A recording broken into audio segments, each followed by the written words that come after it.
നമുക്ക് സദ്യ special instant ആയിട്ടുള്ള വടുകപ്പുളി അച്ചാർ ഉണ്ടാക്കാം. ഞാൻ ഇതിന്റെ വൈറ്റ് അച്ചാർ ഞാൻ ഓൾറെഡി ഇട്ടിട്ടുണ്ടായിരുന്നു, വീഡിയോ അപ്ലോഡ് ചെയ്തിട്ടുണ്ടല്ലോ. അപ്പൊ ആ വീഡിയോയിൽ ഞാൻ ഇതിന്റെ ക്ലീനിങ്ങും കട്ടിങ്ങും എല്ലാം ഡീറ്റെയിൽ ആയി പറഞ്ഞിട്ടുണ്ട്. അപ്പൊ ഞാൻ ഇതിൽ ഇനി വീണ്ടും അത് ആവർത്തിക്കുന്നില്ല കേട്ടോ. ഈ അച്ചാറിൽ ഞാൻ ഒരു നാരങ്ങ എടുത്തിരിക്കുന്നത്, അത് ഡയറക്റ്റ് ഉപ്പിട്ട് മിക്സ് ചെയ്ത് വെച്ചിട്ടുണ്ട്. സെയിം 2 സ്പൂണോ അല്ലെങ്കിൽ കൈപ്പിടി കൊണ്ട് 2 കല്ലുപ്പാണെങ്കിൽ അങ്ങനെ ഇട്ട് കൊടുക്കുക. എന്നിട്ട് അതൊന്ന് സെറ്റാക്കാൻ വെക്കുക. ഒരു അരമണിക്കൂർ വേണമെങ്കിൽ വെച്ചോളൂ. അപ്പൊ അതിൽ നിന്ന് ഇങ്ങനെ വെള്ളമൊക്കെ ഇറങ്ങി വരുന്ന കാണാം. അപ്പോൾ നമുക്കത് നോക്കിയിട്ട് പിന്നെ വേണമെങ്കിൽ വെള്ളം വേണ്ടവർക്ക് ആഡ് ചെയ്യാം. ഞാൻ ഈ അച്ചാറിനകത്ത് വെള്ളം ആഡ് ചെയ്യാറില്ല. നമ്മുടെ വീട്ടിലധികം ഇതിന്റെ വൈറ്റേ ഉണ്ടാക്കാറുള്ളൂ, മറ്റേ ചുവപ്പ് കളർ അച്ചാർ ഉണ്ടാക്കാറില്ല. അത് സദ്യക്ക് അധികം ഉണ്ടാവാറ്. നമുക്ക് കൂടുതലും മറ്റേ വെള്ളച്ചാറാണ് ഇഷ്ടം. ഇത് പിന്നെ പക്ഷെ എളുപ്പമാണ് ഉണ്ടാക്കാൻ, വേറെ പ്രത്യേകിച്ചൊന്നും ചെയ്യാനൊന്നുമില്ല. നിങ്ങൾക്ക് വേണമെങ്കിൽ ഇതിനകത്തോട്ട് പച്ചമുളക് ഇടണമെങ്കിൽ ഒരു 1-2 പച്ചമുളക് ഇട്ട് കൊടുക്കാം. അതല്ലെങ്കിൽ മുളക് പൊടി മാത്രം ഇട്ടാൽ മതി. ഞാൻ മുളക് പൊടി മാത്രമേ ഉപയോഗിക്കുന്നുള്ളൂ. അപ്പൊ അതിനകത്തേക്ക് ഒരു 3/4 സ്പൂണ് മുളക് പൊടി ഇട്ട് കൊടുക്കുന്നുണ്ട് കേട്ടോ. ചെറിയ സ്പൂണാണേ. ഇത് നല്ല എരിവുള്ള മുളക് പൊടി ആയതുകൊണ്ടാണ് ഞാൻ 3/4 സ്പൂൺ പറയുന്നത്. നിങ്ങളുടെ കയ്യിലുള്ള മുളക് പൊടി അനുസരിച്ച് എരി കൂട്ടുകയോ കുറയ്ക്കുകയോ ചെയ്യാം കേട്ടോ, നിങ്ങളുടെ എരിവിനനുസരിച്ച്. പിന്നെ ഞാൻ 1 സ്പൂണ് കാശ്മീരി മുളക് ഇട്ട് കൊടുക്കുന്നുണ്ട് കേട്ടോ.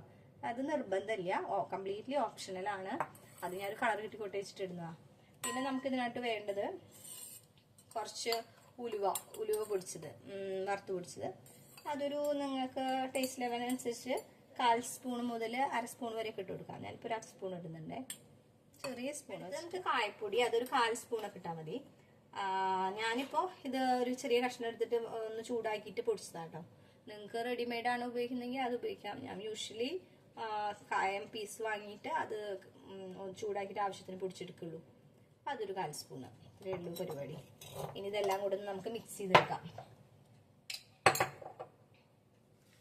ഇതിൽ എനിക്ക് വെള്ളം ആഡ് ചെയ്യേണ്ട കാര്യമില്ല, അത്യാവശ്യം നല്ല വെള്ളമുണ്ട്. നിങ്ങൾക്ക് വെള്ളം ഒരുപാട് വാട്ടർ പോലെ വേണമെന്നുണ്ടെങ്കിൽ മാത്രം വെള്ളം ആഡ് ചെയ്ത് കൊടുക്കുക. ചൂടാക്കിയിട്ട് ഒരു 1/4 ഗ്ലാസ്സിന് താഴെ വെള്ളം ചൂടാക്കിയിട്ട് അത് ചൂടാറുമ്പം ആഡ് ചെയ്ത് കൊടുക്കാം. നിങ്ങൾക്ക് വേണമെങ്കിലേ കുറച്ച് വിനെഗർ വേണമെങ്കിൽ ആഡ് ചെയ്ത് കൊടുക്കാം. ഞാൻ ആഡ് ചെയ്യുന്നില്ല. ഞാൻ പൊതുവേ നന്നായി അച്ചാർ കഴിക്കുന്ന ആളായതുകൊണ്ടേ വിനെഗർ അങ്ങനെ ആഡ് ചെയ്യലില്ല.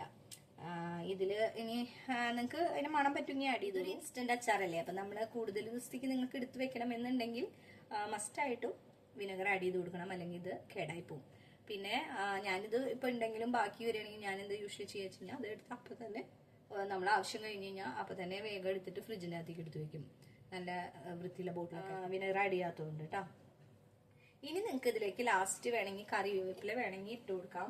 ഞാൻ കറിവേപ്പില ഇടുന്നില്ല, ഇവിടെ ആർക്കും വലിയ ഇഷ്ടമൊന്നുമില്ല, അതുകൊണ്ട് ഞാൻ ആഡ് ചെയ്യുന്നില്ല. കറിവേപ്പില ഇടാനുള്ള നല്ലത്. ഒരു ഇച്ചിരി വെളിച്ചെണ്ണ ഒരു സ്മെല്ലിന് വേണമെങ്കിൽ. ഇതൊരു ഇൻസ്റ്റന്റ് അച്ചാറായതുകൊണ്ട് പൊതുവേ നമ്മുടെ അവിടെ ഒന്നും ഇതിൽ കടുകൊന്നും താളിക്കാറില്ല. നിങ്ങൾക്ക് പക്ഷേ കടുക് താളിക്കുന്നതാണ് ഇഷ്ടമെന്നുണ്ടെങ്കിൽ അത് ചെയ്തോളൂ. അത് നമ്മുടെ ഇഷ്ടമാണ്. ഇപ്പൊ നമ്മള് ഒരു ഫുഡ് കഴിക്കുന്ന ആൾക്ക് നമ്മുടെ ഇഷ്ടത്തിനനുസരിച്ച് നമ്മുടെ ടേസ്റ്റിനനുസരിച്ച് നമുക്ക് അതിനകത്ത് ഇൻഗ്രീഡിയൻസിൽ ചെറിയ ചെറിയ വ്യത്യാസം അങ്ങോട്ടും ഇങ്ങോട്ടും ഒക്കെ വരുത്താം. ഇപ്പൊ കറി ലീഫ് ഇഷ്ടമുള്ളവരാണെങ്കിൽ ഇടാം, ഇഷ്ടമില്ലാത്തവരാണെങ്കിൽ അത് ഒഴിവാക്കിക്കോളൂ. ഇൻസ്റ്റന്റ് അച്ചാറല്ലേ ഇത്, അതിനകത്ത് ഞാൻ വിനെഗർ ആഡ് ചെയ്തിട്ടില്ല. അപ്പൊ ഇത് പെട്ടെന്ന് കേടായി പോകാനുള്ള ചാൻസ് ഉണ്ട് തീർന്നില്ലെങ്കിൽ. അപ്പൊ നമ്മൾ ഇത് ഉപയോഗം കഴിഞ്ഞാൽ അപ്പൊ തന്നെ എടുത്തിട്ട് ഫ്രിഡ്ജിലേക്ക് എടുത്ത് വെക്കുന്നതാണ് എപ്പോഴും നല്ലത്, ബാക്കി വരുന്നുണ്ടെങ്കിൽ. ഇത് വളരെ സിമ്പിൾ ആയിട്ടുള്ള ഞങ്ങളുടെ തൃശ്ശൂർക്കാരുടെ ഒരു ഇൻസ്റ്റന്റ് വടുകപ്പുളി അച്ചാറാണ് കേട്ടോ. എല്ലാവരും ഉണ്ടാക്കി നോക്കിയിട്ട് അഭിപ്രായം പറയാം. Thanks for watching.